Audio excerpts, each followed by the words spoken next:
नमस्कार सर्वांना, तुमचं मनापासून स्वागत आहे आपल्या यूट्यूब चॅनलवरती। तर मी आज तुम्हाला एक दिवाळीचा पदार्थ बनवून दाखवणार आहे, तो म्हणजे पोह्यांचा चिवडा। हे बघा, भाजके पोहे इथे आपण भाजके पोह्यांचा चिवडा बनवणार आहोत। तर भाजके पोहे ऑलरेडीच भाजलेले असतात, त्याच्यामुळे याला भाजायची गरज नाही।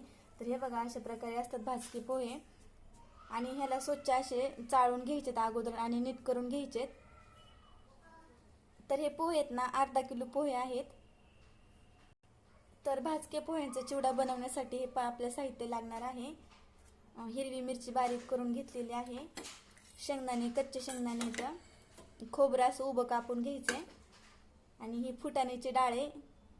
ही 1 वाटी डाळ आहे, वजनी माप सांगायचं तर 100 ग्रॅम आहे। थोडासा लसूण टेचून घेतलाय, कढीपत्ता आहे आणि थोडेसे काजू आणि मनुके घेतलेत आणि आपल्याला काही मसाले लागणार आहेत। हे बघा, हळद 1 चमचा, 1 चमचा लाल तिखट आहे आणि 2 चमचे मी जिरी पावडर घेतलेली आहे आणि ही धना पावडर आहे 2 चमचे आणि चवीनुसार मीठ लागणार आहे आपल्याला। चला तर आता आपण तेल ठेवूया गॅसवर तापण्यासाठी। तर हे बघा, आपलं तेल पण गरम झालेलं आहे। तेल थोडंसं कमी गरम आहे, त्याच्यामुळे पहिल्यांदा आपण खोबरं भाजून घेऊया। खोबरं लालसर असं रंगावर तळून घ्यायचं आहे आपल्याला।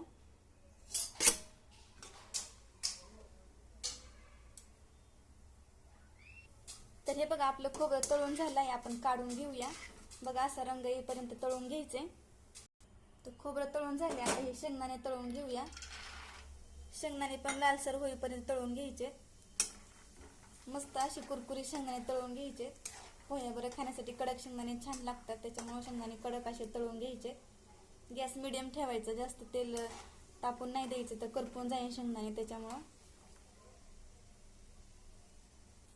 तर हे बघा, शेंगदाणे तळून झाले। आता आपण ही फुटाण्याची डाळ तळून घेणार आहोत। ही डाळ 1 वाटी आहे, तर वजनी प्रमाण आहे 100 ग्रॅम। तर ही पण डाळ हे तेलात टाकून घ्यायची आणि तळून घ्यायची मिडियम गॅसवरती।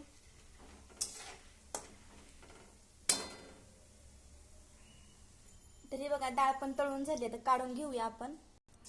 आता आपण हे काजू बदाम तळून घेऊया। सॉरी, काजू आणि मनुके, बदाम नाही लागत आहे आपल्याला। काजूचे बारीक बारीक काप करून घेतलेत मी।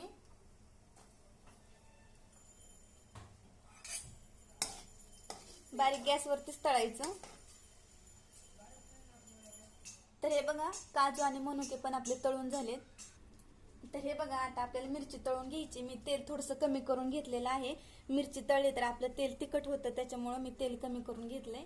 तर मिरची तळून घेऊया।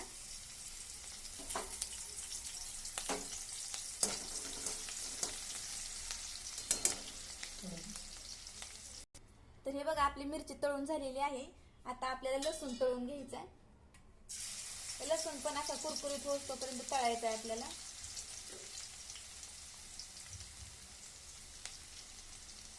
तर हे बघा, लसूण तळून झाले। आता सगळ्यात शेवट आपला कढीपत्ता टाकून घ्यायचा आहे।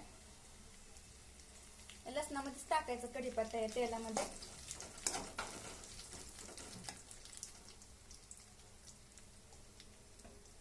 आणि या तेलामध्ये आपल्याला हे सर्व मसाले टाकून घ्यायचे। मसाले पण छान असे तळून घ्यायचे आपल्याला।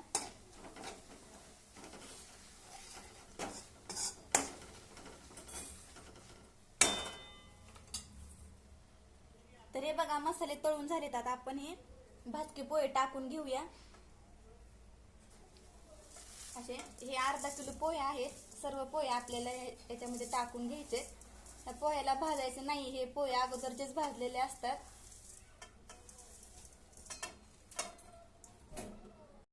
तर हे बघा, सर्व पोहे टाकून झालेत, आता आपण मिक्स करून घेऊया। तर हे बघा, असे एका हातात मी उलताना धरले, एका हातात भातवडी आणि दोन्ही हाताने असं मिक्स करून घ्यायचे आणि गॅस आपल्याला एकदम स्लो गॅस ठेवायचा आहे। सर्व पोहे मिक्स करून घेऊया।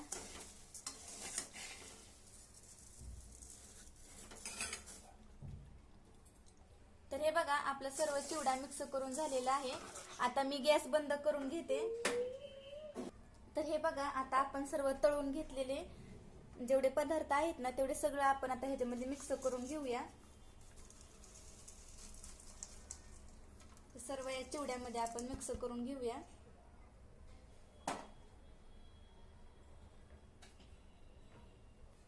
तर आता परत आपण हे सर्व असं एकजीव करून घेऊया. तर हे बघा सर्व मिक्स करून झाले. आता सगळे शेवट आपल्याला मीठ टाकून घ्यायचे. मीठ असं हातावरती घ्यायचे आणि सगळीकडे असं पसरून टाकायचे. तुम्ही तुमच्या चवीनुसार मीठ टाकून घ्या चिवड्याला. आता परत मिक्स करून घेऊया आपण. तर हे बघा मीठ वगैरे सगळं मिक्स करून झालेलं आहे. तर रेडी आहे आपला चिवडा. तर तुम्हाला कसं वाटला हा भाजके पोह्याचा चिवडा ते नक्की कमेंटमध्ये सांगा. तर चिवडा आवडला असेल तर एक लाईक करा आणि व्हिडिओला सबस्क्राईब करा.